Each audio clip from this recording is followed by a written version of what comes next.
Kyagulanyi Ssentamu Robert Bobi Wine, President w'eggwanga omulonde Akede Kungubagira Mukwanogwe Nyo nfiira bulago bwe bamaze ebbanga eddene nga ba mukwano okuva eyo mu myaka gy'ekyenda nga bakavubuka. Mukwanogwe ono yattiddwa olunaku olwajjo gavumenti ya General Kaguta Museveni abamusse oluvannyuma lw'emirimu gye bamuwadde ne wajjawo obutategeeragana oba nga balina bye baagala okubuzaabuza oba nga yabadde mission nga balina okumuttako olwo n'afiira eggombe eyo maddu. Kati nno Sobi gwendiko Abade Serunjogi abadde amanyiddwa nga Sobi. Sobi abadde mukwano gwa President Kyagulanyi Ssentamu Robert Bobi Wine okusinziira ku bigambo bya President Kyagulanyi byabuulidde ensi enkya ya leero nga President agamba nti ono basinkana myaka egy'ekyenda nga bakavubuka era badde bakuba bonna ebikonde nga bakola bonna zi gym nga bonna baana ba ghetto. Era erinnya lino Sobi okulifuna yalijja mu firimu ey'aba German yali etegeeza gye bazannya olutalo olwali e Germany eyo olwalingamu okutta abantu okyeyonoonere. Kati naye najjayo erinnya eryo erya firimu eyo eyamanyibwa nga Sobiba. Sobiba kati ye najjamu erinnya Sobi. N'olwekyo basinkananga Sobi nga wanjawulo era mbu nga alina nnaku zino nga zaayitako nga zaagejja zaava mu mbeera olw'ekikonde kye yalinga akuba omusenyu omungi ebyuma okubisitula okubikuba amaanyi ge yakozesanga kati nnako ne ziyitako nga ziringa kabakanjagala ensigo za kabakanjagala giyita edduulu. Era President asaazeemu ng'ayogera ebigambo bino n'ategeeza eggwanga nti okumanya baali ba mukwano nnyo ne Sobi buli lwe yamusanganga nga beekuba eŋŋumi nga beebongako ng'amusekerera ng'amugamba bannange mujje mwe mulabe kyokka Sobi alina nnako eringa dduulu mu kusaaga bwe batyo nga basaagirira olw'omukwano mungi gwe baalina era nga gyeyo n'ebifaananyi bikakasa nti no Sobi abadde mukwano gwe Kuvada badde bajja beekubisa ebifaananyi badde babeera bonna mu kiraabu babeera bonna mu ndongo babeera bonna kale babadde ba mukwano mungi. Era President Kyagulanyi Ssentamu Robert Bobi Wine ategeezezza nti mu myezi 6 egiyise yasinkanako Sobi ono ne boogeramu akaama kaabwe ng'abaamu mukwano n'amutegeeza nti munnange nsonyiwa byonna byenkola naye mbikola nange lwa kusevinga bulamu bwange sisobola kujeemera oda z'abasajja olunaku lwe naazijeemera bagenda kunzita. N'amugamba nti ate nze obadde onnonderera kyokwagala okunzita nti nange munnange bangula nkujje mbulamu obwensi naye era olw'okuba oli mukwano gwange mbadde neebuzaabuza ne mbagamba kino ne mbagamba kiri kwe kulaba nti nno okyali mulamu. Bingi Sobi byayogera ne President Kyagulanyi Ssentamu Robert Bobi Wine era bye babadde bapanga era nga yamugamba nti Sobi gwe bw'otove ku basajja abo bagenda kumaliriza bakusse mu kuswala okw'ekika ekya waggulu era oswale. Era nga n'amujuliza nti olaba kye baakola Ichuli baamukozesa baamala ne bamukuba amasasi ne bamutta ne bamusuula wali ng'embwa. N'amugamba olaba Zebula Mando kye baamukola baamukuba ne bamusuula wali ng'emmese. N'amujjukiza abantu bangi be bazze bakozesa n'amala ne babatta. N'amugamba nti naye mukwano gwange bw'oteddeko oba n'ova ku basajja bano n'odduka n'obaviira abasajja bagenda kumala okukozesa oba n'abala tebakyakwetaaga ng'amaze okukyayisa mikwano gy'enganda zo abantu bonna nga bakukyaye bagenda kuba amasasi bakutte bakusuule wali bakuswaze ng'embwa. N'amubuuza ekibuuzo nti gwe mu kitundu kyo ky'ovaamu wali olabye ani gwe bakozesa ku banno bw'obadde okola nabo oba bw'omanyi bakozesezza nga w'amaanyi mu ggwanga nga naggwano nga wafunye ebifeetete oba babatta bussi nti naawe nno kye bagenda okukola bamale baswaze omulambo gwo. President agamba awulira ennaku awulira okunyolwa bw'alabye omulambo gwa Sobi nga gugaŋŋalamye mu bisubi ng'embwa enfu n'awulira ng'aswadde mu mutima n'awulira ng'alumwa era n'agusalira Sobi n'amugamba nti Sobi wali musiru singa awuliriza ebigambo bye nagamba singa toli mufu olunaku olwaleero era singa toli mu kuswazibwa bw'otyo kw'oswaziddwa mu nsi yonna n'abaana bo ne baswala n'obaswaza olw'abasajja b'obadde okolera badde tebakwagala. President amaliriza agamba nti ne bwe muli bakolera abantu abo tebali baagala era tebajja kubaagala ate tebabaagala era si bannammwe mubeesonyiwe nti ekikulu temuyiga ate temulowooza ate temujjukira. Bigambo bya President Kyagulanyi Ssentamu Robert Bobi Wine byawandiise oba byabulidde eggwanga enkya ya leero ate nosaba nange mbikuwe mu butongole obyerabireko togamba nti nate mbadde nkusudiya.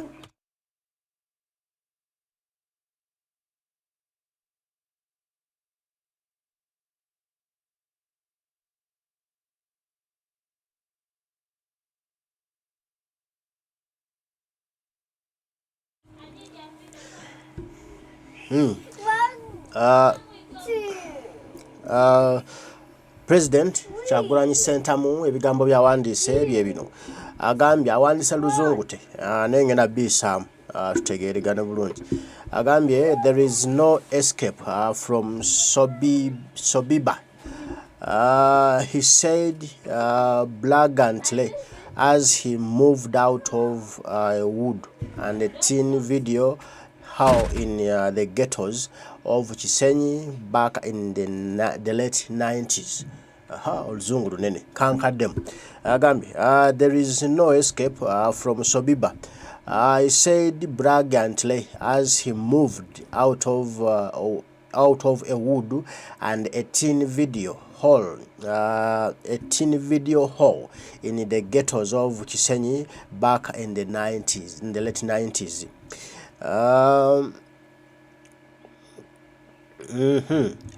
The trending movie then was called Escape from Sobiba, as a story of a concentration camp called Sobiba in Nazi Germany in the 1940s that saw thousands of Jews oppressed and killed.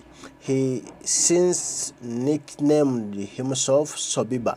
Over the years, the name was shortened to Sobi. Wabula President Chendabe babadde ba Mukwano Nyo ne Sobi ate babadde bemanyi. Kansoke nkudizeko mu Luganda kenna kusoma tulabe. Agamba President nti waliwo film yali amanyiddwa nga SK okutoloka okuva mu katundu akamanyiddwa nga Sobiba.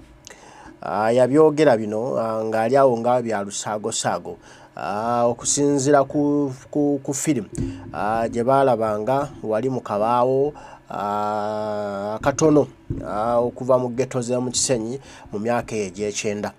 Agamba nti firimu eno yali y'amaanyi nnyo era yali emanyiddwa nga Escape from Sobiba, okutoloka okuva mu kaalo akamanyiddwa nga Sobiba. Nti eno emboozi yali egendera ku kampu eyali emanyiddwa nga Sobiba, yali ebeera mu Nyazi mu kitundu mu ggwanga lya Germany mu myaka egy'olukumi-mu-olwenda-ana. Era muno mu kampu eno abantu bayitirivu nnyo abaju ab'eggwanga lya Ju, abagita abajuzi abaggwanga bajju abanyigirizibwa era ne battibwa. Kati we yasinziira Sobi ne yeetuuma Sobiba. Wabula oluvannyuma lw'emyaka ate Sobi erinnya likendeeza n'alijja mu Sobiba ne lifuuka Sobi. Kale tugende maaso. President agamba nti during some of our engagement in clubs and dance halls or whenever we met at various boxing events or gyms, he would flash his trademark knuckle, which looked like a small stone pressed at the back of his finger. Sobi alina knuckle eringa dulu, we used to joke. President agamba nti ebiseera ebyo abaali nga basisinkana ne Sobi mu kirabu nga bazinamu nga banywamu oba ng'ayimba ne basinkanako mu bibanda nga bakuba omuziki bazina, era na buli basinkananga mu bibanda mu gym gye bakubira ekikonde n'okukola obunyama. Sobi yajjangayo bujja akabonero ke yeewaanisanga akannako ennene eringa dduulu. Kuno yennako ng'ajjayo nnako ye bw'ati bw'agikola bw'ati ng'omanyirawo nti oyo Sobi. Kati nga basaagamu awo ne President Kyagulanyi nti bannaye mulabe Sobi alina nnako eringa dduulu. Kitalo nnyo ekya Sobi mukwano gwa President. Kale abantu mubalaba naye nga temumanyi. kale katugende maaso. President agamba despite his gangster character, he was my friend for so many years. He would privately and sometimes publicly talk about how he was always used by senior government officials to commit crimes like robberies and land grabs on their behalf, only to be imprisoned alone. President agamba nti ng'ogyeko emize Sobi gye yalina egy'ekibanda ennyo egy'ekibbi ne yali mukwano gwe ebbanga ddene era agamba nti mu kyama ne mu lujjudde Sobi aze avaayo ayogera nga bw'akolera abanene mu gavumenti ya General Museveni ebikolobero ku lwabwe bo bafunemu ebikolobero bino mulimu okubba ensimbi ku bantu abannaggaga mu Kampala ne battibwa nga mulimu okubba ettaka eddene ku bantu abalala bamaane battibwa ng'ebintu bino byonna abadde abikola ku lwabo abanene abali mu gavumenti kyokka ng'ekimuluma nti ate ye Sobi gwe bakwata ne basiba ng'ate babikolera bo tewali n'omu asibiddwa kitalo. President ayongerako n'agamba like many talented boxers of my generation have been used against their people only to be eliminated when they were no longer needed. Sobi faced the same fate.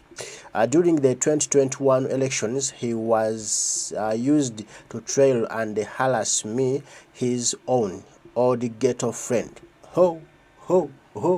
President Ajio Wino agambye atya mu Luganda agambye nti nga abantu abalala abakubi b'ebikonde abalala ab'omulembe gwaffe bwe bazze bakozesebwa General Kaguta Museveni ate n'amala n'abatta bw'abanga takyabeetaaga Sobi naye agudde ku buzibu bwe bumu ategeeza nti mu kalulu ka 2021 bwe twakaliimu Sobi yakozesebwa General Museveni okubonyaabonya President Kyagulanyi Ssentamu Robert Bobi Wine Mukwanogwe nfanfe owaddala munnaggeto munne okuva eri mu myaka egy'ekito.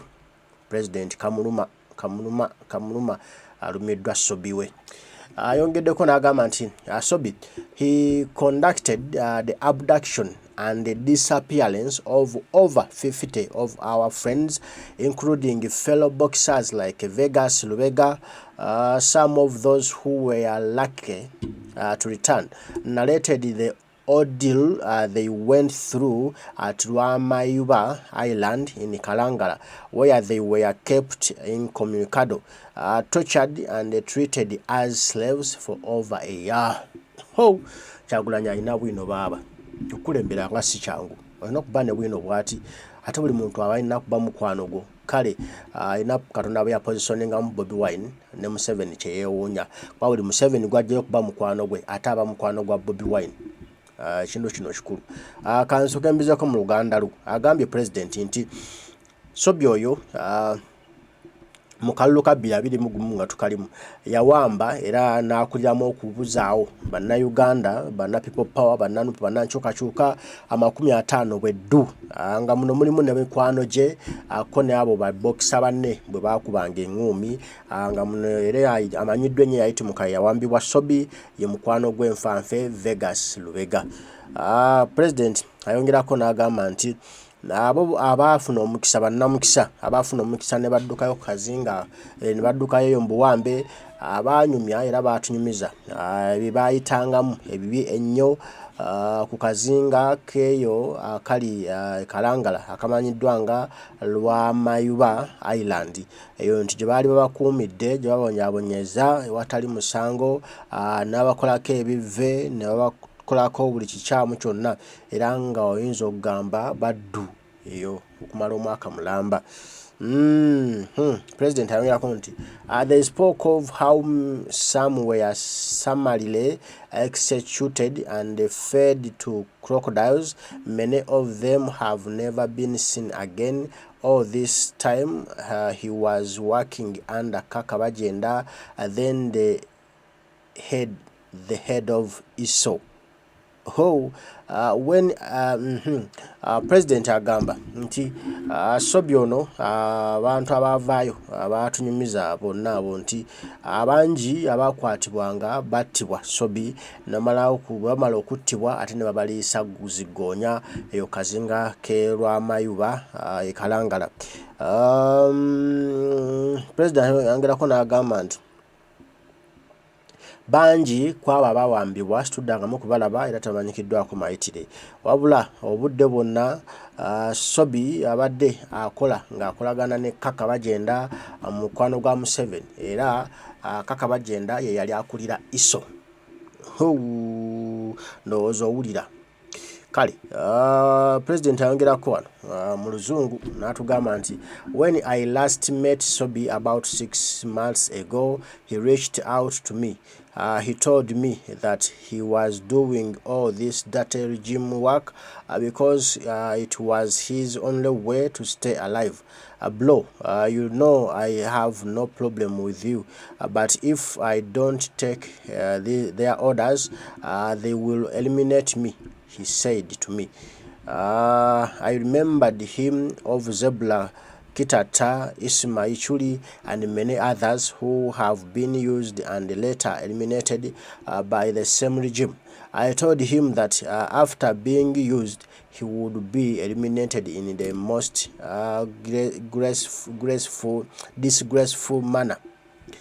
President ayongerako n'agamba nti yafuna omukisa emyezi 6 egyakayita abasinkanako ne Sobi ono era Sobi yajja ewali president n'ayogerako naye ebigambo byali bingiko n'amutegeeza ensonga lwaki akola bino byakola ebyokubba ebyokutulugunya abantu n'okubatta n'okubaliisa Ggoonya.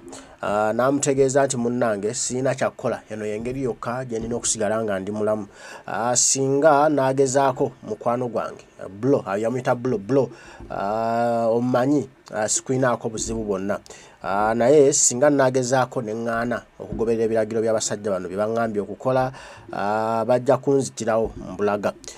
Sobi nga yabigamba President Kyagulanyi. Nno wano President yasinzira n'amugamba nti sebo Sobi kankujjukizeemu Zebula Manda omujjukira nti ye, Kitata omujjukira nti ye, Ismail Kiri omujjukira nti ye, abalala bonna Museveni bazza kwesa n'abatto bajjukira nti ye, nti n'amutegeeza nti naawe agenda kukozesa nga waba akozesezza era bw'anaamala naawe akole kyekimu nga kyakoze banno naawe akutte. Namutegeeza nti ajja kutta ate akutte mu ngeri eswaza oswaluke mu baana mu bakoddomi mu Uganda n'emikwano. Ulira President n'agamba I will never be one of them and they will never love you.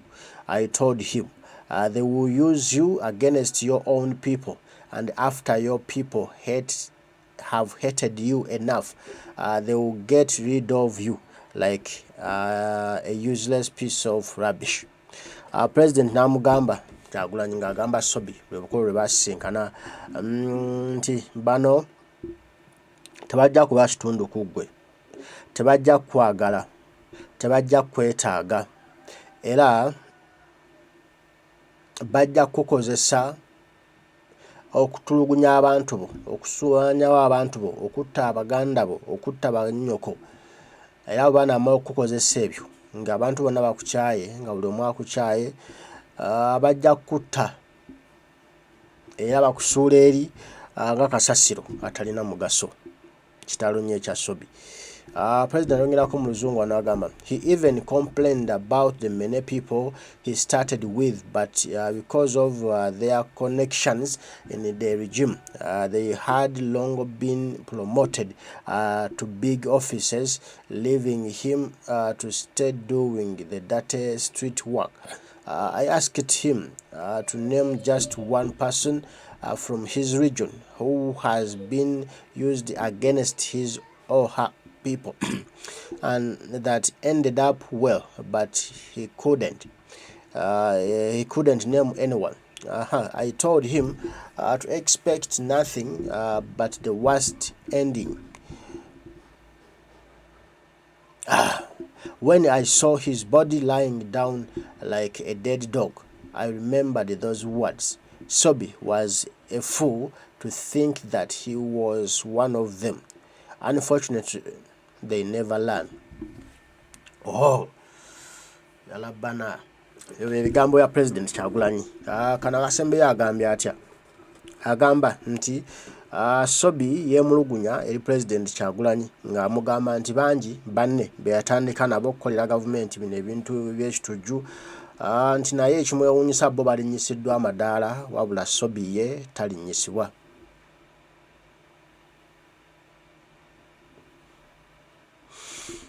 Era nga bamuleka yabere nga akola bya bubbi byokka nga yababbira yabattira yabakolera ebikolobero nga gwe mulimu gwe bamuwa bo ne badda mu ziyafeesi ne beewuuba.